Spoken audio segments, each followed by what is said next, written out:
Good afternoon. It's good to see yet another full house. We obviously have something to live up to. Here we are looking at the future of heat. The title has even shown how things have moved so rapidly. This was put on the agenda after last year's as something which people wanted to talk about. Since then, low carbon has now become zero carbon. So it shows you how things are rapidly changing. My name's Chris Twin. I'm a CIBSE fellow, an Arup fellow, a member of the EDGE think tank, which is behind part of this. My background goes back 25 years of delivering zero carbon buildings, projects like the BedZ project, of which you'll see a stand with Bioregional, which shows that in southwest London. But what we want to focus on today is we've got, shall we say, a box of bits. We're looking at jigsaw pieces in a box. We don't know what the final picture on that jigsaw is. We don't know how many of those bits in the jigsaw we'll end up using yet. So hopefully today there is a mix of different speakers and contributors who are looking at different aspects for the future of heat. We have Paul Chambers, who's head of the Clean Heat team at BEIS, and it is very good to see government engaging in these events with industry. We've then got Nuno Correas of XCO2, who's part of the Letty team, who you may know about, who have published recently the Climate Emergency Design Guide. Free for anyone, download. I think they've had about 8,000 downloads already as a response.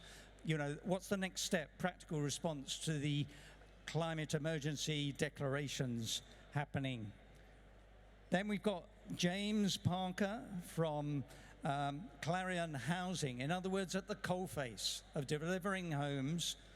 What kind of decisions and issues have they got in choosing heat for the future? We've got Heidi Gianono, sorry, my apologies, who's from Arup, who's responsible for one of the government's sponsored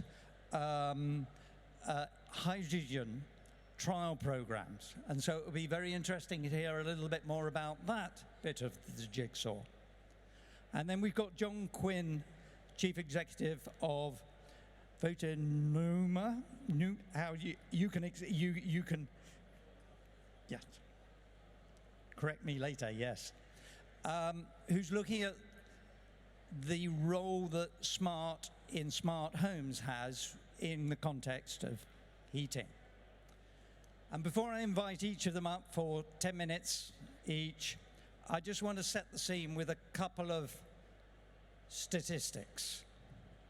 In the UK, about 45% of our energy is used to deliver heat of one form or another. If you then look at the heat demand in the middle of winter, it is about 4 times the peak capacity of our electrical grid.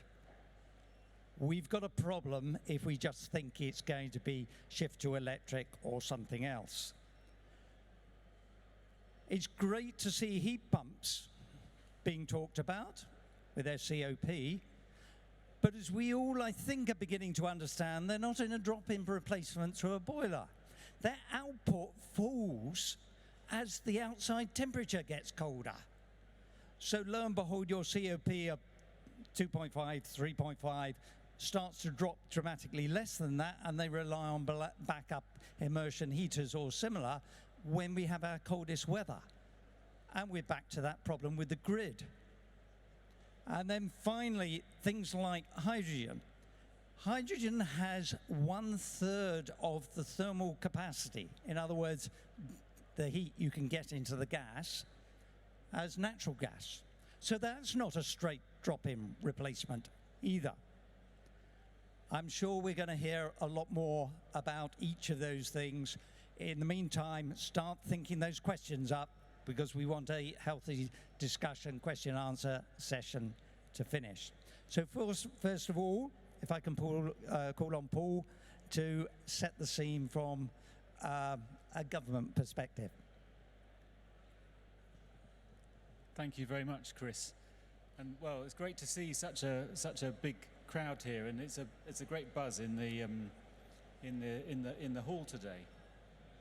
I think it's fair to say, I mean, you stole some of my thunder in terms of kind of overall heat stats. I mean, the heat challenge is pretty well understood. Well over a third of our energy use ends up going on heat, whether that's for space heating or hot water or industrial processes. And many different organisations, both kind of inside government and outside, including the National Audit Office and the Committee on Climate Change, have identified decarbonising heat as probably the most complex challenge amongst a series of very complex challenges to achieve net zero. I mean, I was personally very pleased to see us increase our target last year from 80% to 100%. And just as a bit of an aside, I mean, 80% we already knew we would have to decarbonise most of our building stock. So you'd think that the shift from 80 to 100 hasn't made a massive difference to us, but it has. And that's because I think the psychology of having an 80% target meant everyone thought, well, I'm part of the 20% that's too difficult, whether that's in agriculture or transport or hard to treat buildings. Everyone could hide in the 20%. And now we've moved to net zero. It's had a really catalytic effect on thinking, both kind of inside and outside government, on achieving net zero. So we published in the Clean Growth Strategy, published now in 2017, still is the most up-to-date summary of government policy. We're looking at what the options are to update that later this year. So what progress have we made? I mean, anyone who is a follower of our carbon budgets will know that the UK is actually pretty much on course for the first 3 carbon budgets. And we're in carbon budget 3 right now. That's the main sectors in the economy. And you can see that most of that decline in emissions has come from a combination of the power sector, very rapid decarbonisation, the shift away from coal and the shift into renewables in the power sector, and a big decline from business and industry. And that's been heavily to do with moving away from fossil fuels and the structural changes in heavy industry. I mean, the area I work on most is on homes, this grey line, and that's been relatively flat. And so you can see we've made much less progress on buildings. But actually there is a good news story hidden away in there, because that masks, I mean, we've actually built a lot more buildings over those 15 or so years. And when I asked our stats team, sort of, could you break out the combination of the individual change per dwelling against the overall numbers, the years don't exactly match, but between 2005 and 2018, you've seen on average a 30% reduction in gas use per building, and a 21% reduction in electricity use. So together, quite a significant reduction in per dwelling energy use. That 30% reduction in gas use is mostly through fabric insulation, through just better insulating our stock, and through things like the condensing boiler regulations that have improved the efficiency of our heating. But obviously, to get to net zero, we've got to go much further. We've got to get the remaining 70 or 80% of emissions down. So you will be wanting to know what are our future ambitions. Now, I'm not going to sketch out detailed policy plans at the moment, because I'm not able to do so. But this really identifies how we break down the problem. And this pyramid, essentially, if I can step away. So at the top of this, we've got new build. At the moment, we're putting in buildings, new buildings, that we will have to retrofit between now and 2050 in order to achieve net zero. And that doesn't make a whole lot of sense. We're making buildings that have pretty modest levels of thermal efficiency, that have got fossil fuel as their main source of heat and hot water.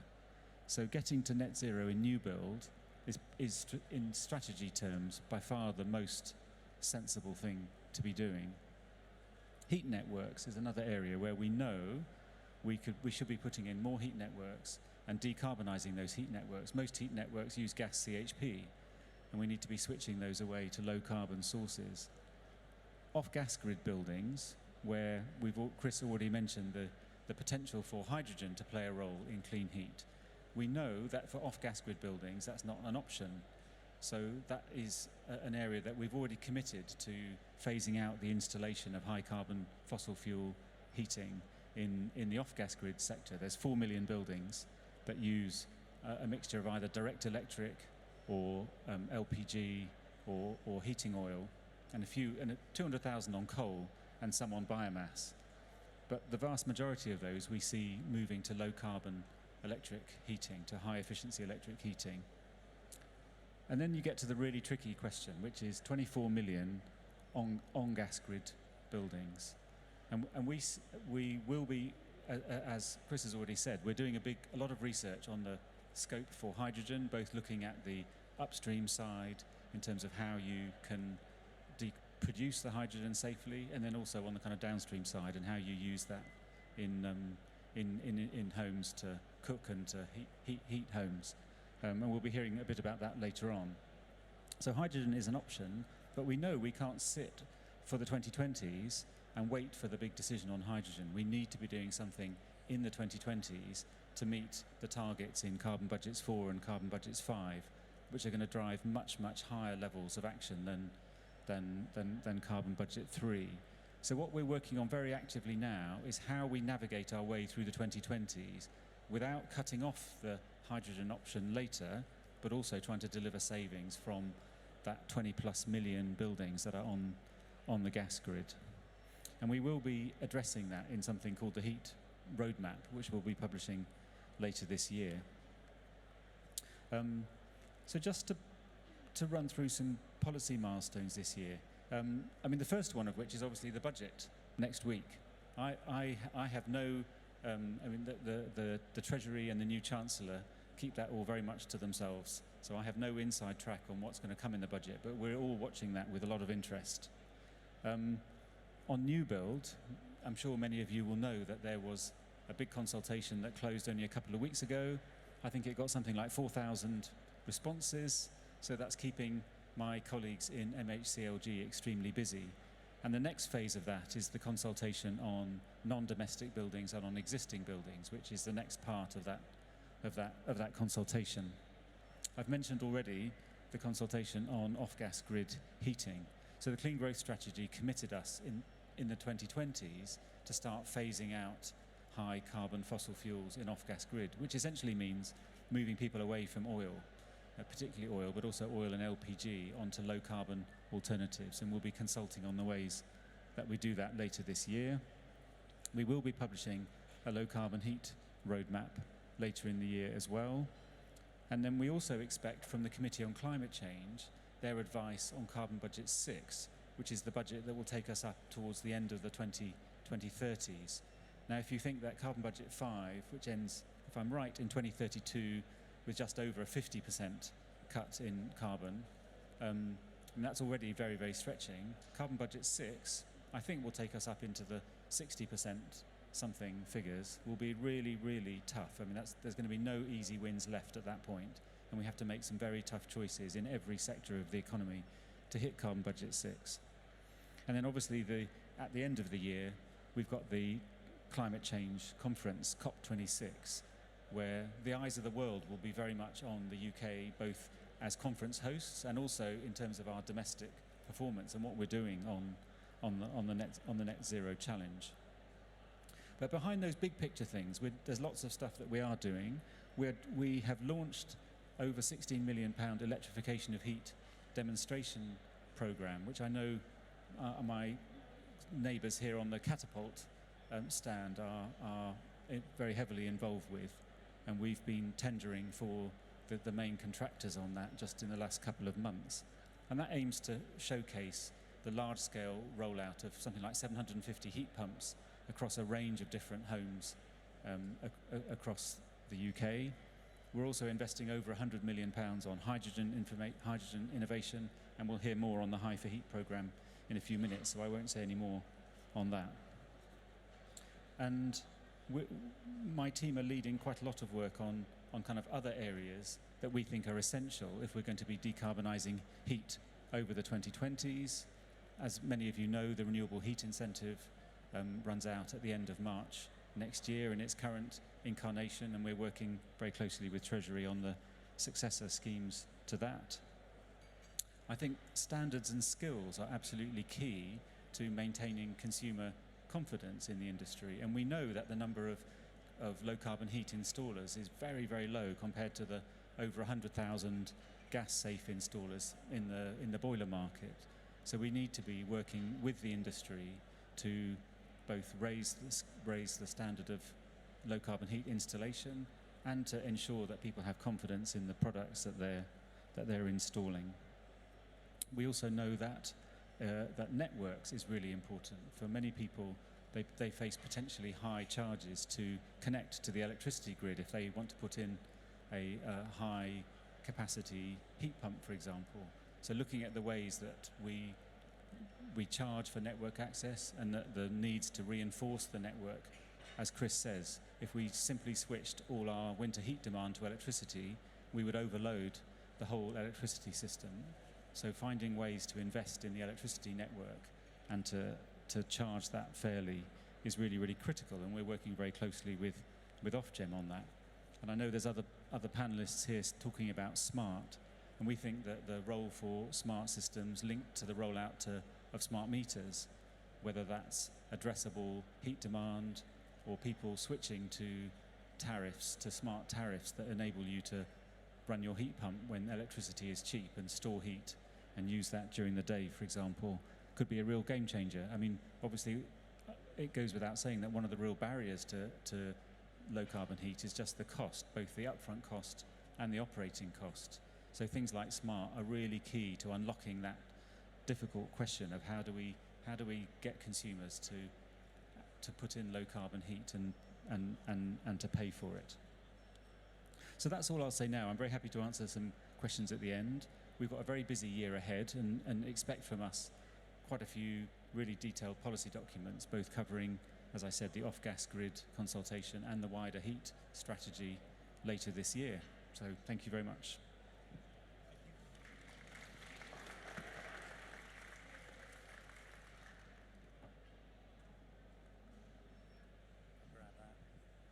Thank you, Paul. And so, looking at the future of heat and how we make those decisions. Have a go with that one. I think they're switching them lately. Hello and good afternoon. I'm here to talk to you today about the future of heating and planning effective heating strategies. I'll cover both the work I've been doing with the London Energy Transformation Initiative, look at a few case studies, and also speak a little bit about the work I do day to day on XCO2 and that touches on this subject. So LETI is a network of over 100 built environment professionals that are working together to put the UK on the path to zero carbon. As you can see, it's quite an interesting road we have ahead. We believe that all new buildings need to be zero carbon by 2030.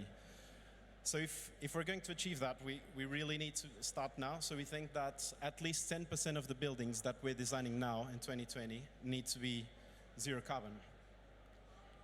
So how do we do that? So with the contribution of over 100 industry volunteers, we've recently released the Climate Emergency Design Guide, which sets out the approach, the tools and benchmarks that developments could adopt in order to achieve the net zero targets. So I'll cover a few elements of the guide today. More information is available online, and I'll also be around for questions after.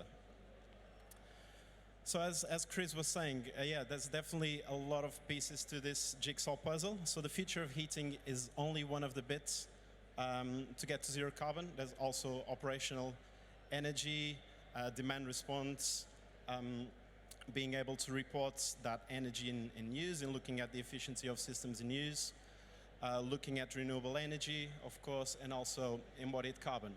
And future of heating just sort of sits within that puzzle. As Paul was saying, if we refer back to the fact that heating and hot water accounts for more than 40% of the energy used in buildings, then it's certainly something that we need to be looking at. So in terms of the future of heating, what should we do? So these were the key things we came up with in terms of future heating in the climate emergency design guide.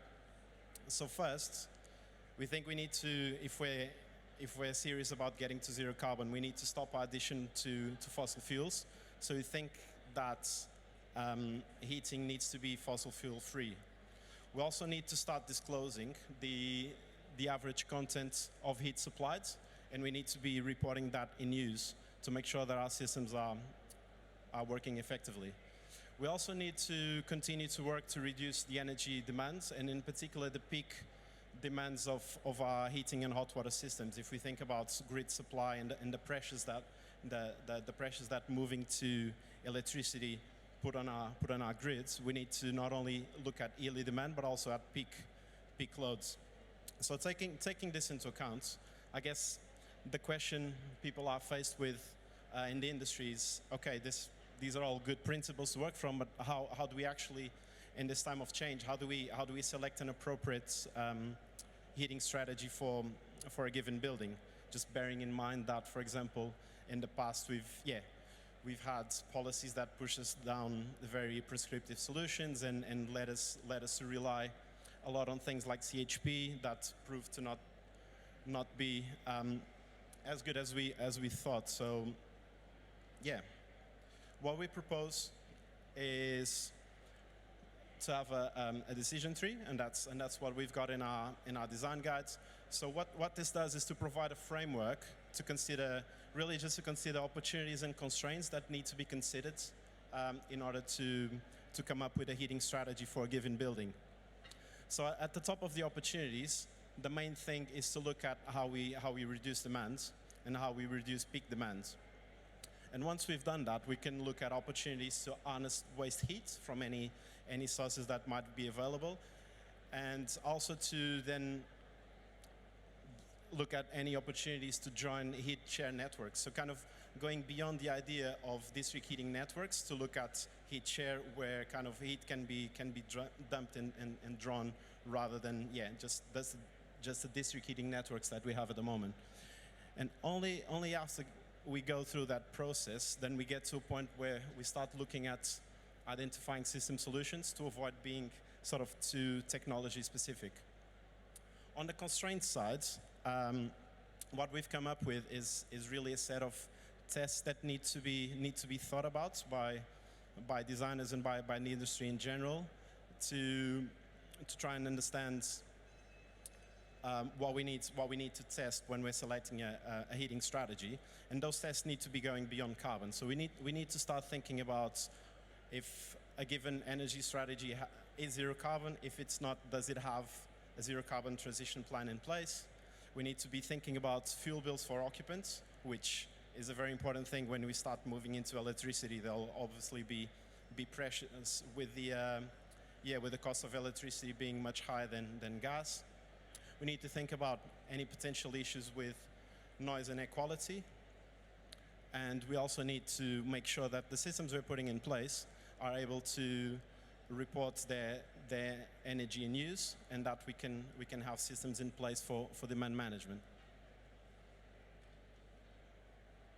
In terms of reducing demands, these are just some targets that we came up with that can be used. So we think that we need to be reducing the space heating demands and the domestic hot water demand as well, which will mean two things. If the demand is lower and the peak demand is lower as well, we'll hopefully have smaller plants which will run more efficiently.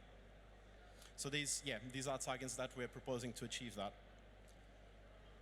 how can this be done in practice? So passive house is one of the ways to go about it, but it's not the only one. And this is a recent example of how it can be done. When we look at a larger scale, this is where we start thinking about whether there are opportunities for waste heat and to join heat share networks.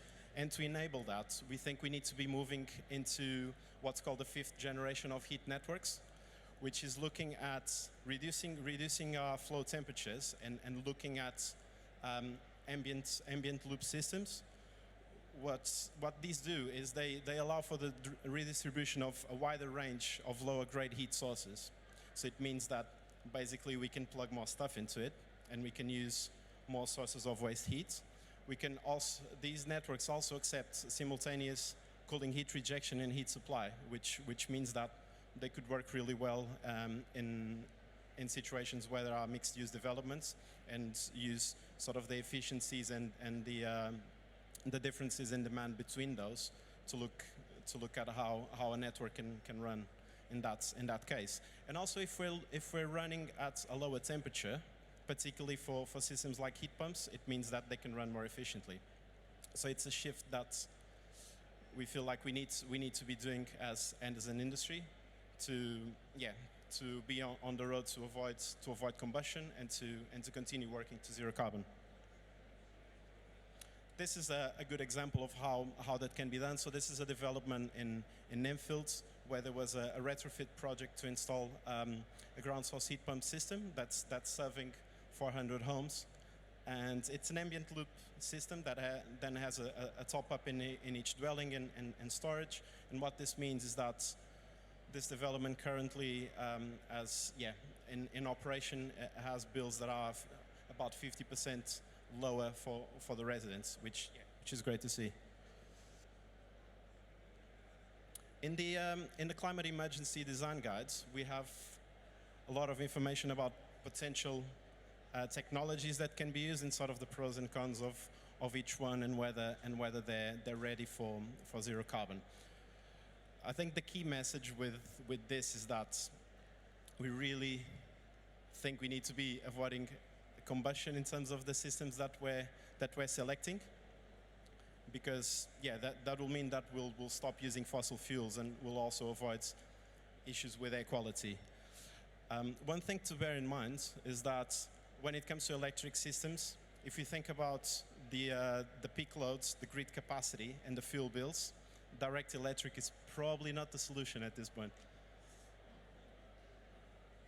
And just as a conclusion, just wanted to show you a couple of examples of how then in practice I've been using this at XCO2. So this is a project I've started over a year ago, and it's a mixed use development with 1,200 homes. So we've started out with a strategy of a ground source heat pump open loop system to do the base load and to ensure that it runs efficiently, with a top-up gas boiler to then provide the rest of the heat at higher grade. What we're now doing is actually revisiting this strategy and looking at solutions on how we can put a zero carbon transition plan in place to be able to effectively design out the combustion elements in this scheme.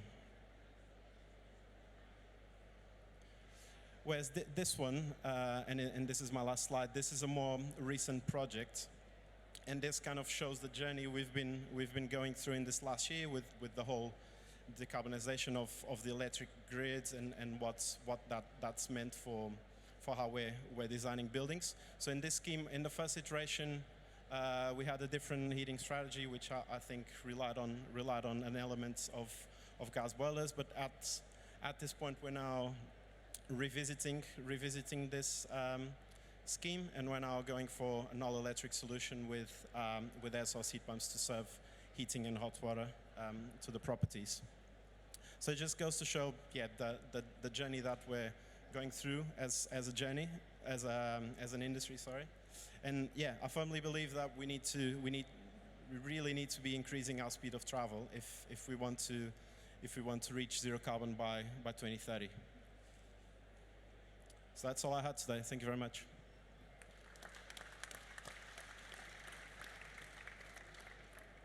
James is next. Uh, Unless you wish to talk to James' slides. Yep, I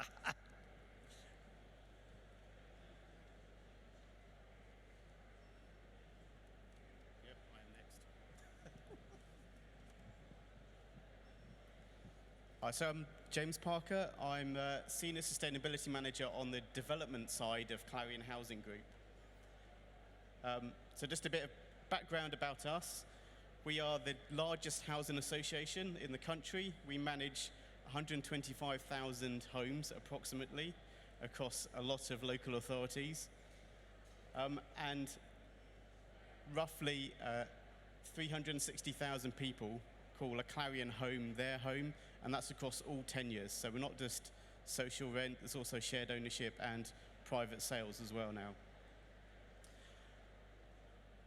We're currently working on about 2,500 new home starts a year. So I'm talking about building regulations. That's going to hit us quite significantly, quite quickly as well on some of our projects. And as I was talking to some people here earlier, if I'd written this presentation today, it would have been quite a bit different. There's certainly some momentum now within the organisation to review projects and look at moving to low or zero carbon quite quickly. And you may have seen in the news recently that we are the first UK holder of the Pan-European Certified Sustainable Housing label, a catchy title. This is mainly about green investment. So we've managed to get the lowest interest rate on a bond issued for investment on the back of that. So there's certainly interest in investment organisations in the green agenda as well. So I was given the lucky task of talking about how building regulations is going to impact on us. All I can go from is the consultation document, and on the basis of the, was it 4,000 responses? It may be subtly different when it comes out. But the key highlights, if you like, are increased carbon reductions. So that could be 20% or could be 31. The 31 is the government's preferred option. The electricity carbon factor is going to drop quite significantly from the current regulations to the point that it's below gas now. There's the slightly controversial removal of the fabric energy efficiency standard. And there's been quite a bit from Letty on that. I'll touch on more on that a bit later. They were going to require heating systems to be future-proofed for lower temperature systems. And they're also looking at the transitional arrangements. So rather than the old developer's trick of locking in the building regulations and then build into 2010 regs for the next 10 years, there may be a quicker turnaround to work on the current regulations. So essentially, as other people have hinted, it's time to plug in, move away from gas and move to electric. So these change of fuels, Part L is encouraging that mainly because of this future removal of new gas systems installed, and also the carbon factors. So now electricity, particularly with heat pumps, is the more preferred option to get your carbon reductions, and you can get quite significant carbon reductions with a heat pump now. There may be some direct electric systems, but they need to be affordable. And there is the argument that if you've got a very low heat demand in a house, that a direct electric heating system may be the lower embodied carbon option with a very small heater. And we're still also looking at communal systems. So there is a technology factor in the new SAP calcs to still give them benefit. And we're also looking at the electricity markets internally. So if we're buying electricity on bulk, or even at different rates through different times, we can actually get quite significant savings on that electricity that's supplying the energy centre. And of course that then passes on to the resident. So I think at the moment we're getting about 7.5 pence per kilowatt hour on our bulk buy.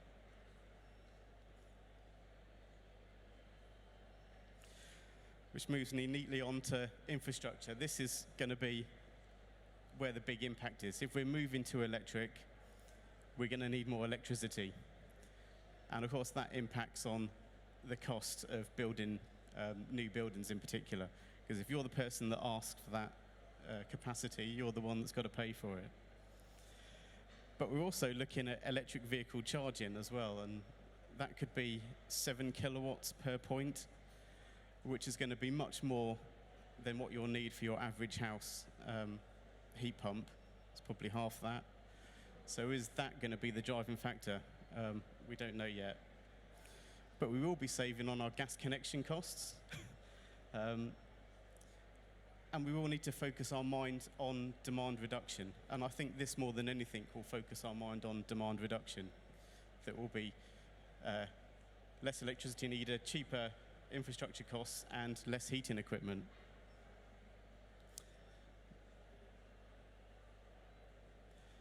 So moving on, the impact on us as we're designing and building new homes. We're going to need more hot water storage. Most heat pump systems, or if you're using direct electric, will need a hot water cylinder. Now, whether the heat pump's combined into your water cylinder or if it's separate on its own, that's going to need some space in your house or your apartment. And as currently, we're typically designing houses with combi boilers, where that just hangs on the wall in the kitchen. Or if you're on a heat network, there's a HRU there.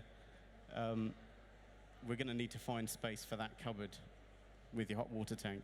And if you're looking at social housing, grants are basically paid out on space standards.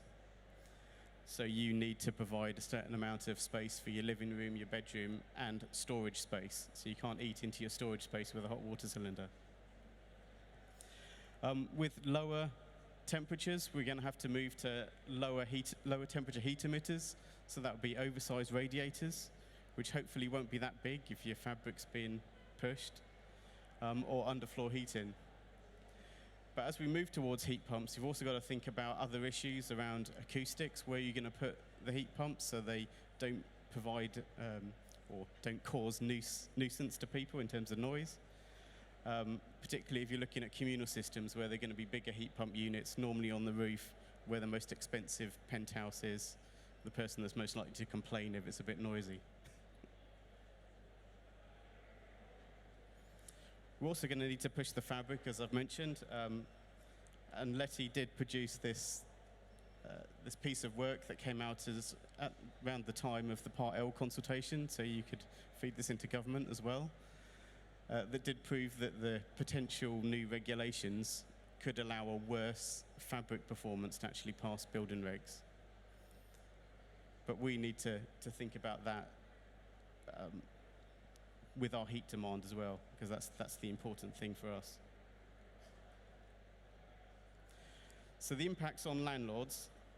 If you speak to any social landlord, when you talk about heat pumps, their mind will be taken back to around 2012 with the exhaust air heat pump problems. With articles like this where residents were complaining that they were meant to have an efficient system and were paying much more than they used to.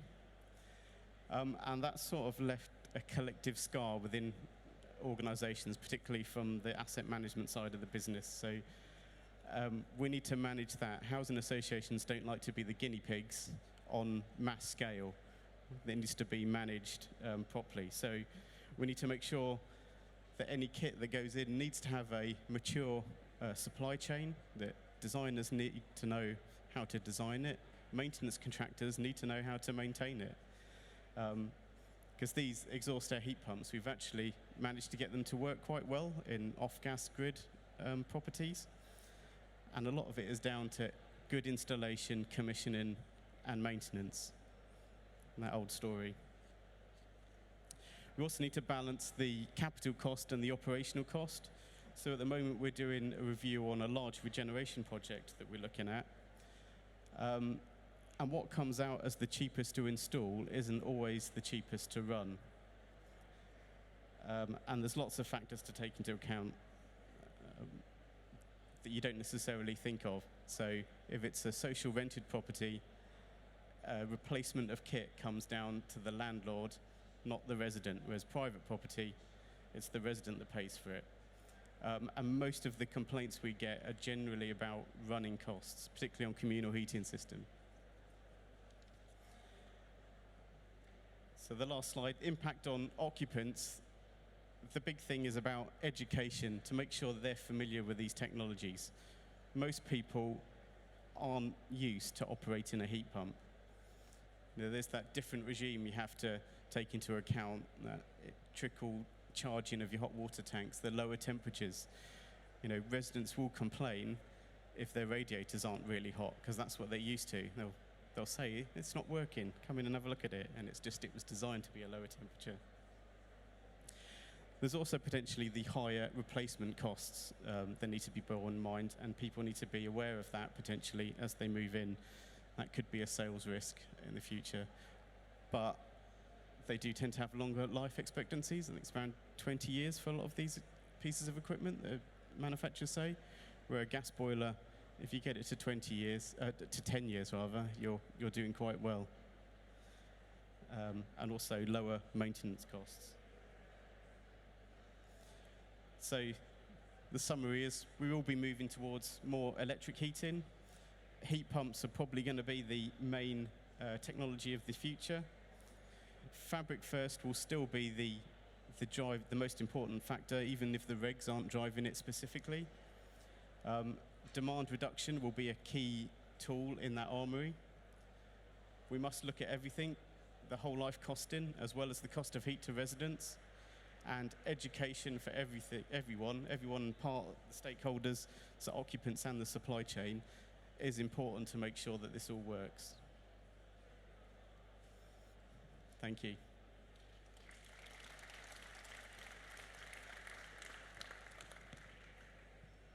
Thank you, James. So, Heidi.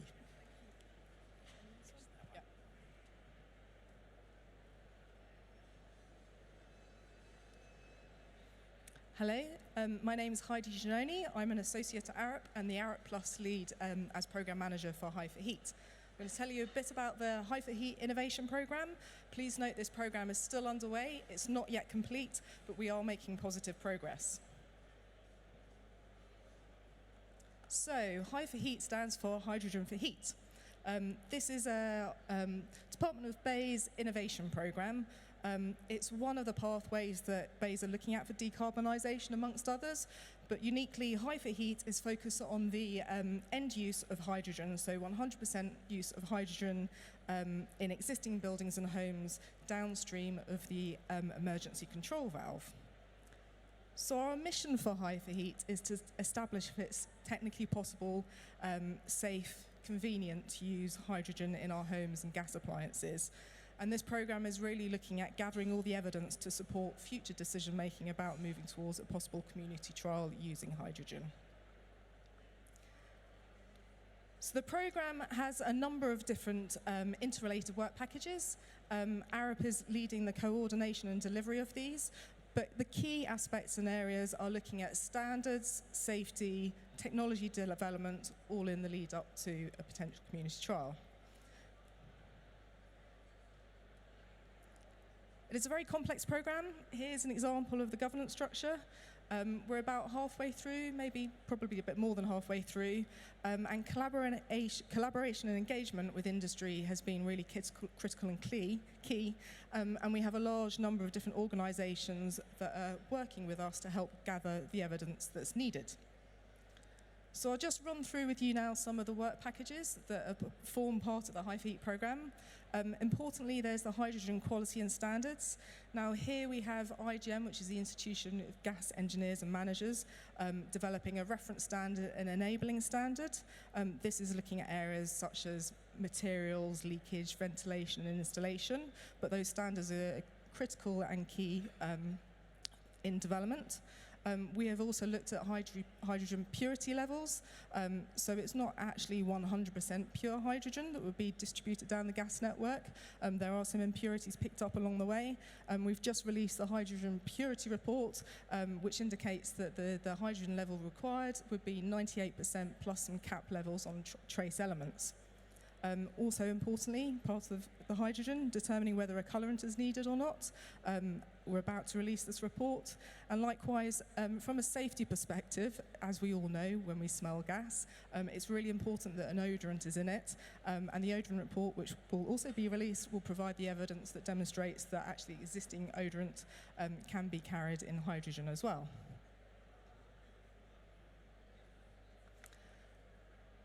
As I'm sure most of you are aware, when you have a new appliance in your home, it has to be certified. For hydrogen appliances, we're looking for the same process and approach to also be followed.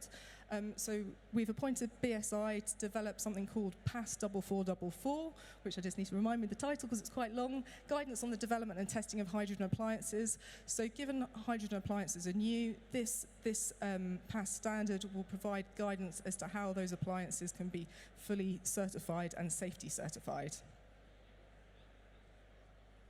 Moving to the exciting part, which is the development of the appliances. So the boilers, cookers, gas fires, and we also have another category, which is innovative hydrogen appliances.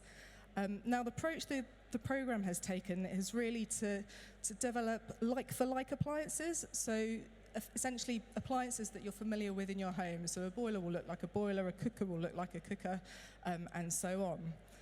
Additionally, key is we've developed this concept about hydrogen ready. The idea being that you could imagine buying a boiler in the future that you can be used in your home that would operate on natural gas, and at some point in the future, if your gas network is switching over to hydrogen, then it will be easier to convert your boiler and other appliances over to the use with hydrogen. Importantly as well, all these appliances that are being developed must meet or improve upon existing standards and requirements around emission safety and functional requirements.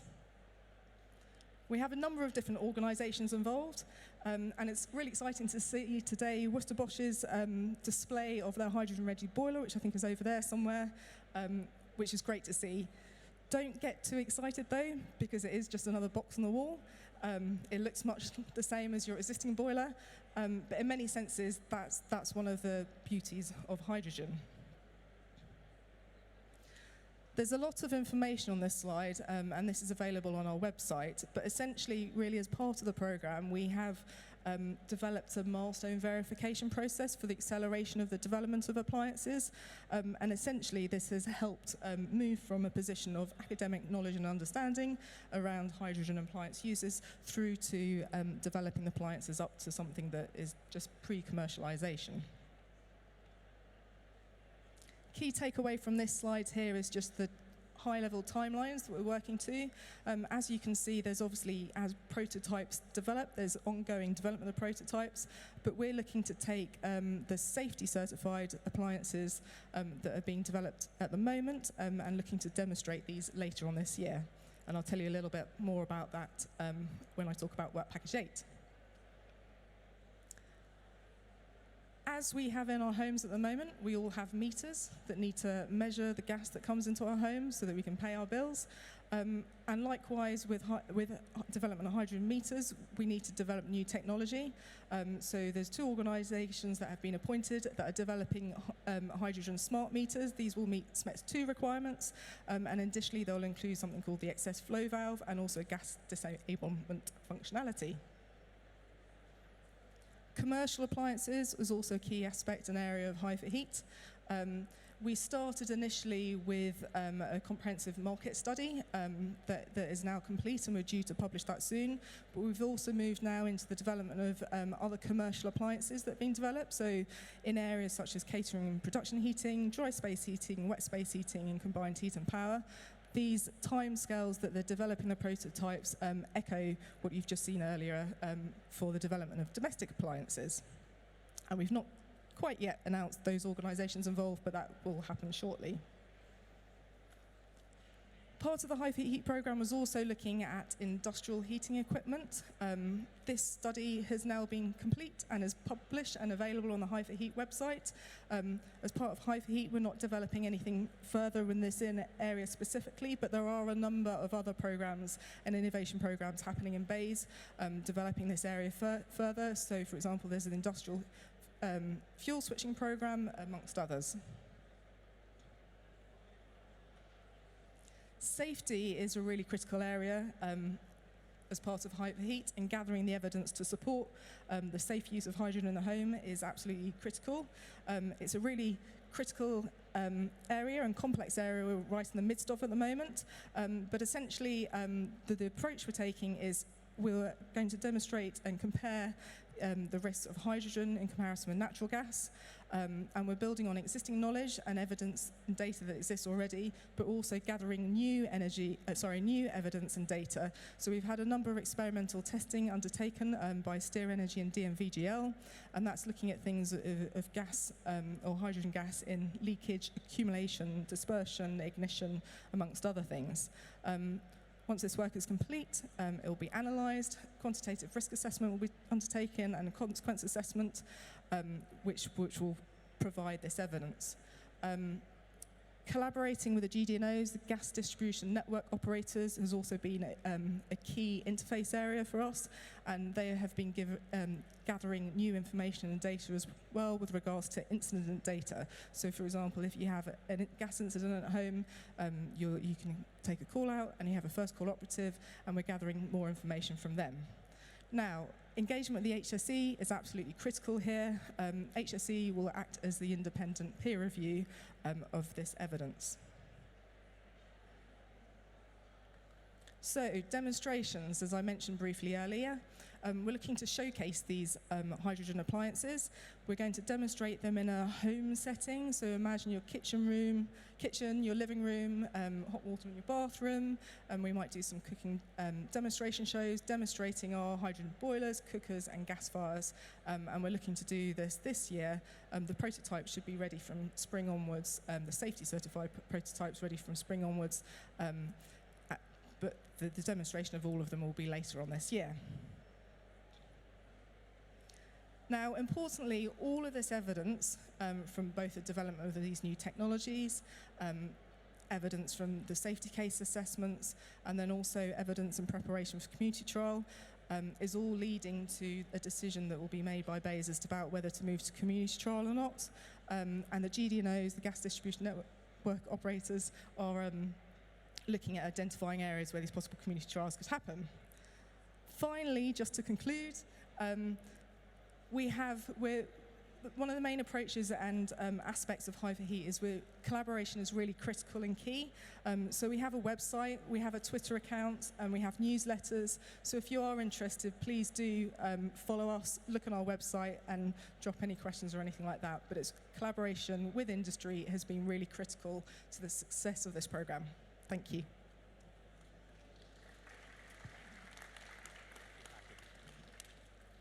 So, John, smart John. I'll be quick. Hello. We go on to the right slide. Okay. My name is John Quinn. I'm the CEO of Autonomy, and I'm also head of research. And I'm just going to talk about Europe's best energy-rated home. It's held this kind of rating for about 19 months. And it's quite a unique project. I'm not going to go into the details too much on science. I don't have the time, but we'll do questions afterwards if there are specific questions. I'm going to try and touch on the data, the kind of real-world data around the project itself. Because it kind of fits with this jigsaw kind of mentality that there's an awful lot of stuff flying around and not everyone is sure which ones will land and which ones should be done. Just a little background on us. Hone is our energy brand and Photonomy is our corporate brand. We're headquartered in Canary Wharf in London. The product website, honeworld.com, at the bottom there is where to get information from. We invest in innovation and science around the areas of food, energy, and water. They're our core areas, and we're concerned mainly about resources and resource usage. And an example of that would be the fact that about 60% of the world's copper is transmitting electricity, and the amount of electricity is set to increase by about 50% worldwide by 2050. All of these things, everything we're doing has other implications. So this best energy rated house is coming up on 2 years since it was done. This house has no energy consumption from the outside world or resource consumption from the outside world. It's approximately 5,000 square foot, has a 24-hour jacuzzi, a cinema, big rain showers and big baths, so it's a very heavy consumption project. And one of the reasons that was done because we wanted to separate sustainability from consumption. A lot of the messages are turn off your lights, turn down your heat, put on a jumper. And if we want to go forward, we need to make sure that the innovations that are delivering what we do next aren't retrograde or aren't kind of telling us that we need to go backwards. So the objectives of this project were to prove it was possible to retrofit a typical legacy home to be 100% sustainable but opulent in consumption, i.e. very high consuming. This house consumes about 5 times the amount of energy that a normal house consumes when it comes to heat or electricity. We wanted to island the property so that you could basically carve it out of the ground and tow it off out to sea, and it would be 100% sustainable. So on that basis, it makes all its own water, treats all its own water, it does all its own waste treatment. There is literally nothing that comes in from the outside world into this project, into this house. It makes all its own heat, hot water, electricity, but in addition, it provides free electricity for about 150,000 kilometers of electric car charging. It also does it at a very high rate. It has a 24 kilowatt private electricity grid, so it can do 22 kilowatt high-speed charging, about 7 times quicker than the basic domestic charge point. It also does this 12 months of the year. This property operates right through December, January in that mode. This isn't something that only works in summer. And of course, the precursor is that, hold on a second, we don't have technology that can do this. So this is where our existing research kicks into the projects that we're involved in. And our technology is on this building. I should just kind of highlight that right through the specifications of this project, BRE did all of the peer review on specifications and data, and all that was funded by the European Commission.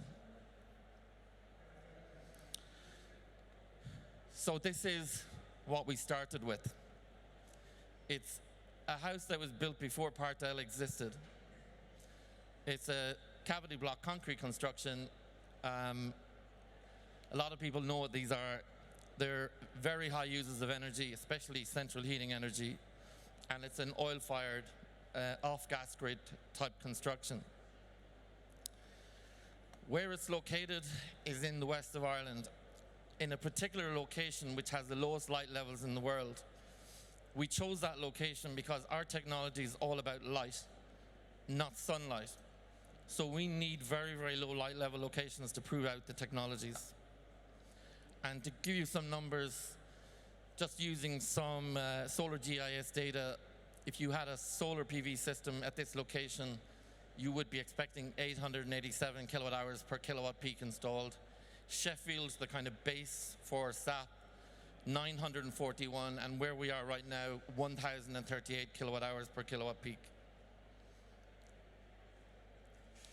This is what the house looks like now. We've actually only painted the house. The windows, walls, and doors are still pre-Part L. We haven't changed any of them. The front door is made of wood. We came at this at a kind of completely different direction, a different mindset. It's very hard to upgrade these houses without causing secondary implications such as condensation and moisture, moving dew points in walls, all sorts of stuff that kind of changed the way these houses were designed to operate. So we've looked at minimizing the impacts of the design. So we've removed the chimney, we put in a mechanical heat recovery ventilation system to deal with condensation and mold, nothing to do with air tightness. We've closed the ventilation, the natural ventilation, because we can do that with a mechanical heat recovery. And we've put our technology on the roof. This house, currently as it was an E1 rated house to 320 kilowatt hours per square meter primary energy. The end result right now, it's negative 158 in primary energy. It's not new, it's not passive, it's not airtight, it doesn't have a heat pump, it doesn't even have that much insulation. What it does have, it's a house that's functioning very similar to the way it was constructed to function, the way it's really designed to breathe and operate, but we're just making an awful lot of energy. And instead of saving the energy, we're just making it and letting the house function the way it was designed to do. And one of the big implications of this, in terms of retrofitting our existing housing stock or existing building stock, whatever layer of building it is, the upgrade to this house to meet this target took about 4 days. No one in the house had to move out. In fact, it really didn't impact them at all. This is just a picture of 2 of the charging spots for EV charging on the house. This is the house's only bill, the Sky bill. This is an example I have from the 16th of October.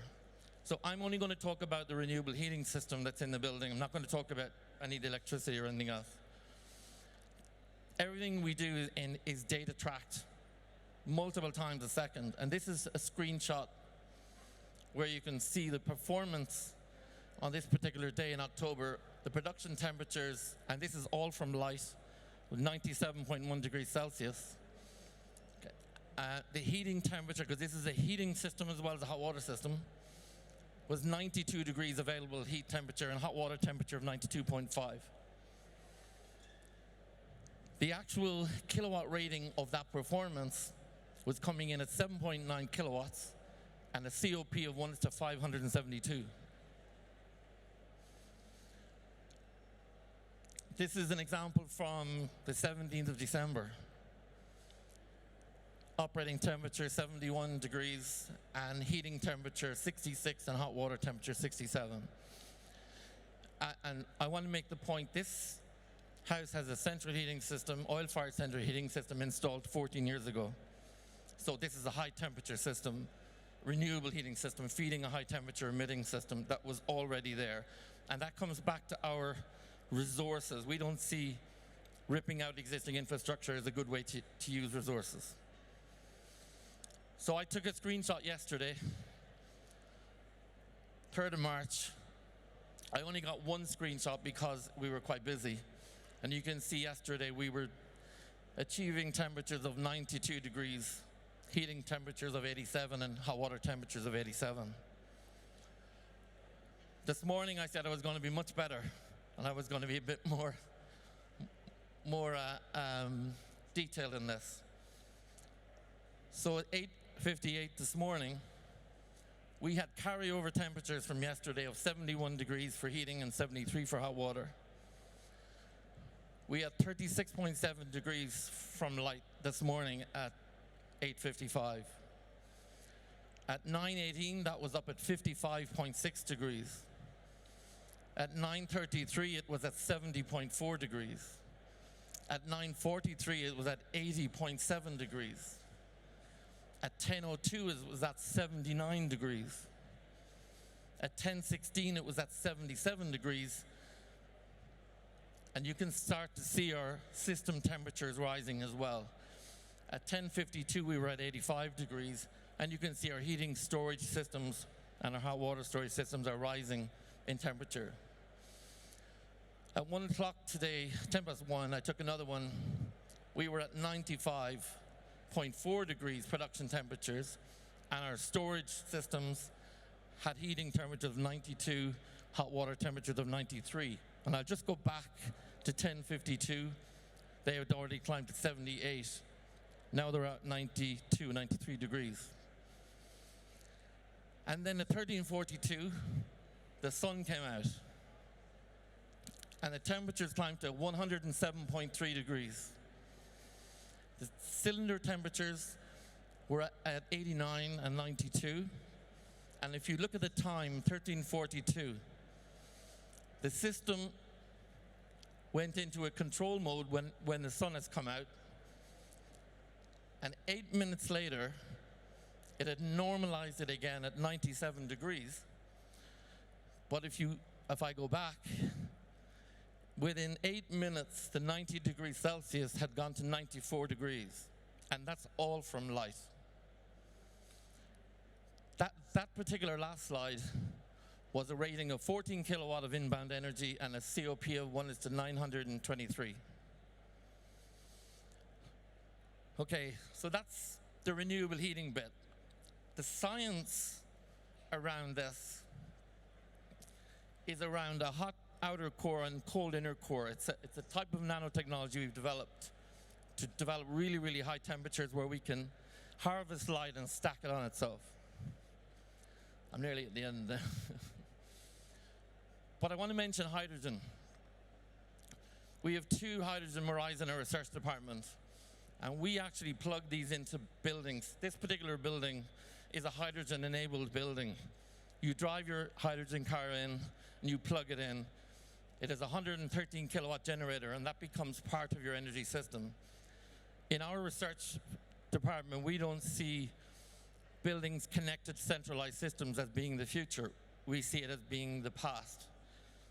And we're pushing out the boat on a lot of this type of stuff. Our takeaways are typically that old and pre-existing solutions are for history books, and innovation and new ways of thinking about existing problems are the way we need to be doing stuff. We see innovative renewable energy and hydrogen are the real long-term opportunities in terms of the built environment. I'm done. Thank you.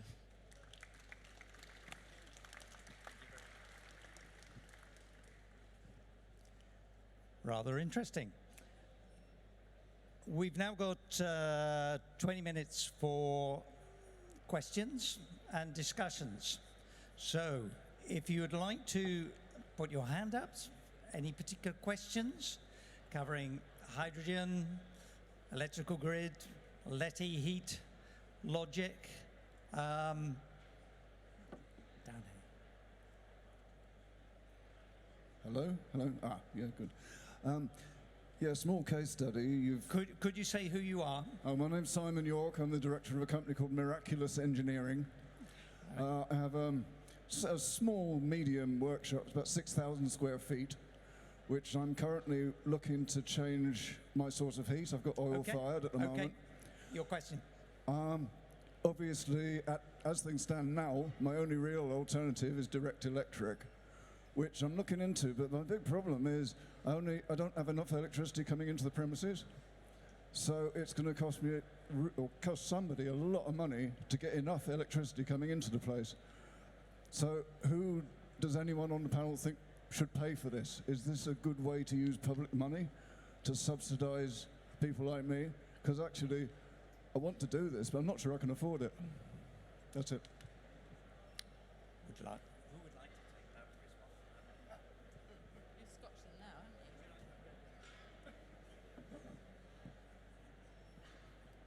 Just far away. Hello. Hi. Can you hear me? Yeah. It's a tricky one, actually. Yeah, the way I see it, what we should be doing is really looking at reducing the heat demands of the building. So anything that can be done, yeah, to decrease the heat demands that workshop has at the minute would be the first step. The way we see it. But yeah, I take your point that moving to electricity certainly has its challenges with the fuel costs as well, and direct electric is probably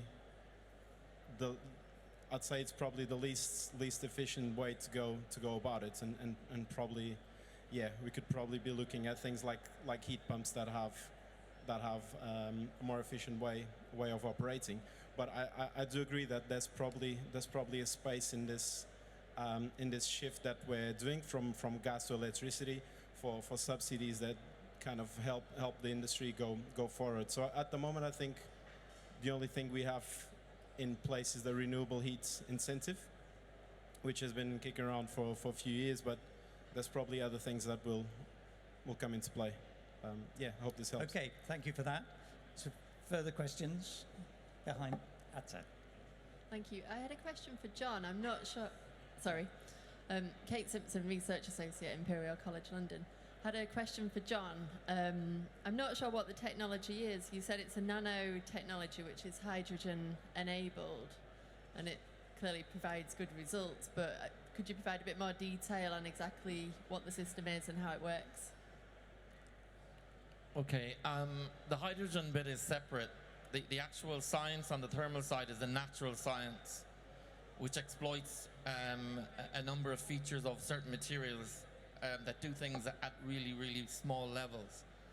At core to it, I mean, it's based on pressure and it's based on a low Reynolds number in how it works, but it's a natural science. The only thing coming into it is light. And it's a very smart way of functioning. If you kind of think of the kind of legacy technologies like solar hot water, which use the greenhouse effect, same effect that your car does and your conservatory uses. There's no real heat until the clouds part and the sun comes out.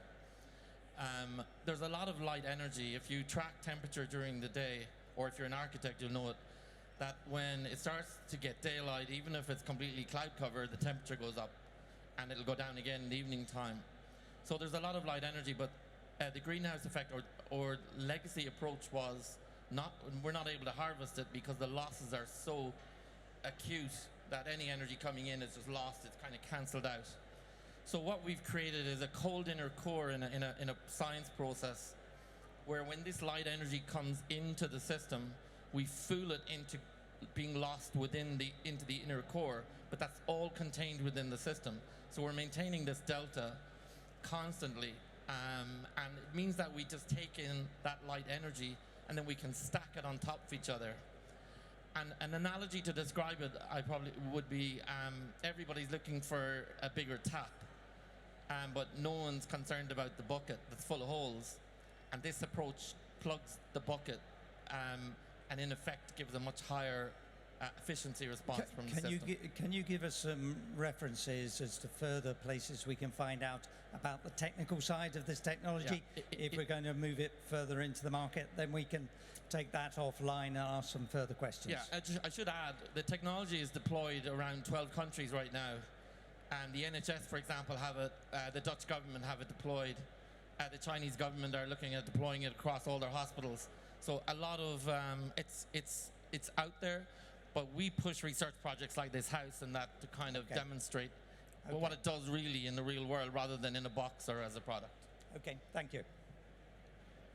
Yes. John Jordan, European Policy Solutions. I worked on the EU's Enfield project, which was to test the possibility and technical nature of hydrogen fuel cell combined heat and power in domestic premises.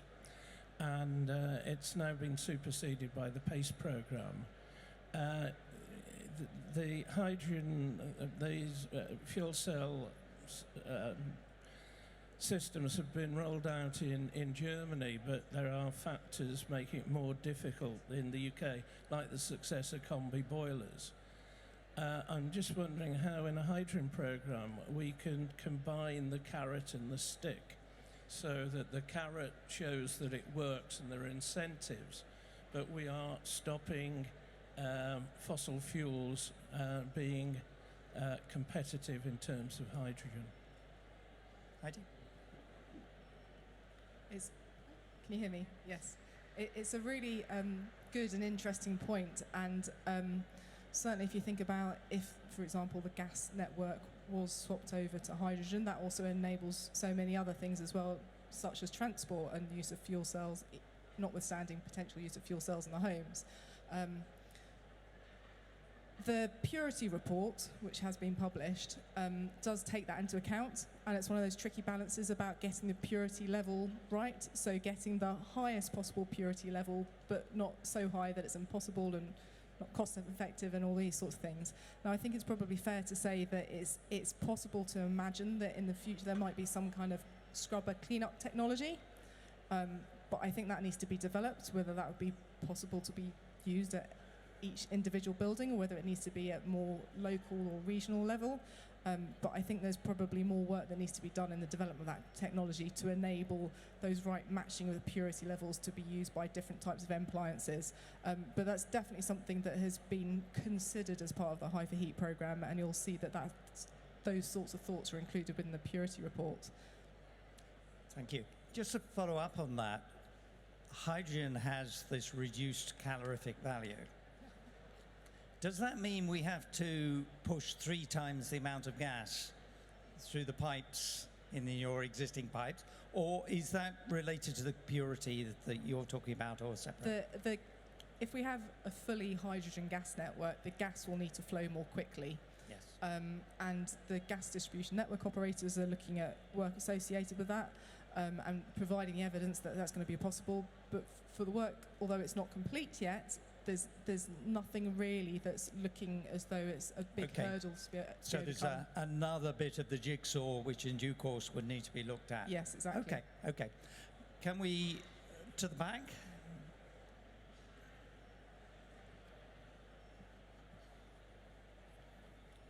Hi, my name is Ayub Pathan. I'm from SSE Heat Networks.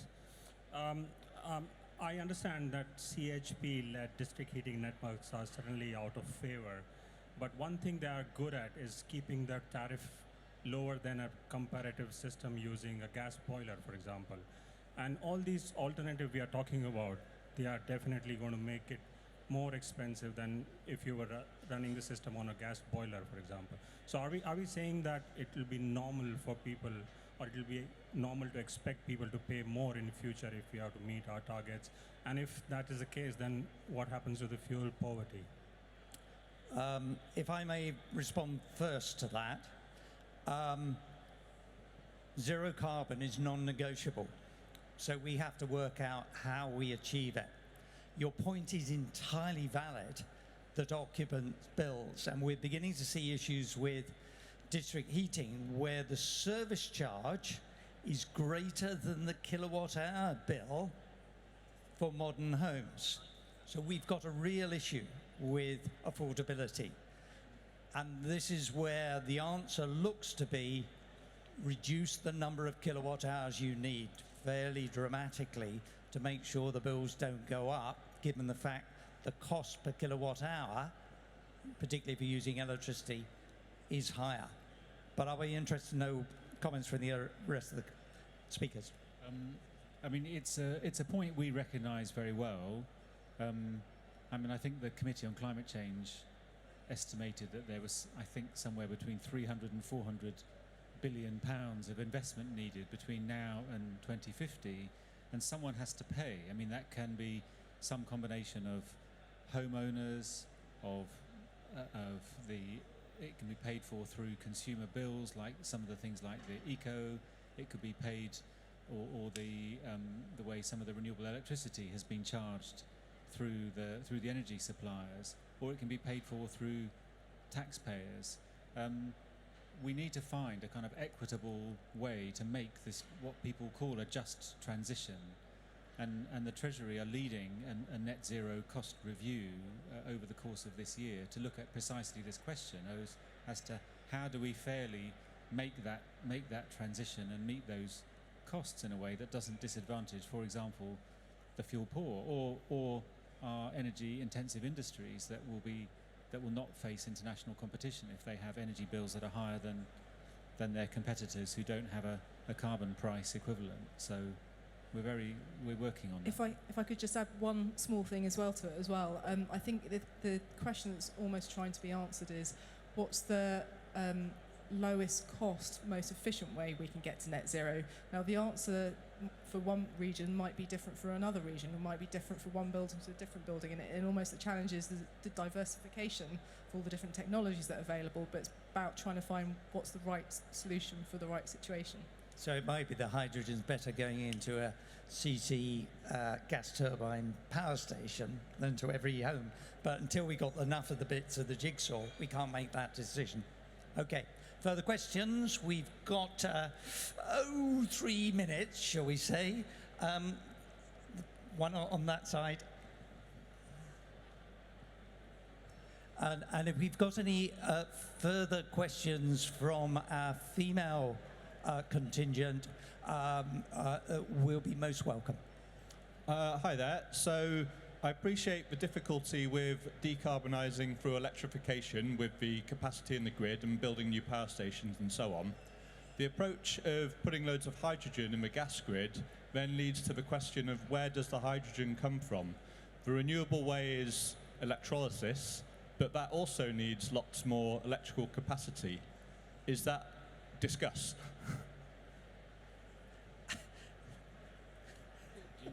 Well, perhaps I'll just add a little bit that I know. I'm not so close to that part of the hydrogen jigsaw puzzle, but obviously the unique thing with hydrogen, you've got to get the whole supply chain working. Now, BEIS is undertaking a number of different innovation programs relating to hydrogen supply and storage, and there's a lot of work going on in that space. Yeah, I was going to say, it's not my area, but there is a hydrogen supply program innovation project looking at the options and costs around both electrolysis and steam methane reformation and how that would work in a net zero context, because it has to be net zero compatible, which is hard. I mean, I think it's relatively straightforward to get low carbon hydrogen. Zero carbon hydrogen is difficult. So, final question from the back. Our Hi, Connie Campbell from LIDA. So you were saying earlier that, you know, the biggest thing that we really need to look at is reducing the number of kilowatt hours that we use. How would each of you agree with the statement that really has to come with an approach that's fabric first and then follows with all these amazing options for how we actually get that heat? Would you like to respond, or you have? What I was going to say is that the less kit we put in, the cheaper it is for us to run. You know, fabric stays there for a long time with very little maintenance. So from a landlord's point of view, fabric first is good from maintenance costs. Yeah, I would fully agree with that. And then, yeah, once that's in place, then the demand will stay low for the life cycle of the building, which will help with running plant efficiently and having lower fuel bills. Then there's obviously the other side, which is the concerns with overheating, which is something that we're also trying to tackle as an industry, and the way we analyze heating and any issues with overheating needs to improve in a way that we're sort of tackling both. And to reinforce that, I'm aware that we don't have all the bits of the jigsaw. For example, there's an EU labelling system for hot water outlets, EWL system, which is all online. You can get loads of shower fittings which use half the heat at the same pressure of conventional ones for less than 50 quid. We're not tapped in to a lot of this kind of knowledge yet, and that can dramatically reduce, particularly as we move to heat pumps, which have more of a struggle to deliver hot water than space heating. We're going to have to be looking at a lot more of those technologies as we move further forward. But I think hopefully you've got a little bit of an idea about some of these bits of the jigsaw. We're not necessarily there, and certainly I have problems when I'm talking to clients tomorrow as to what to put into their new buildings. And yes, it's nice to know hydrogen may be somewhere in future, but at the moment we're not ready with that one.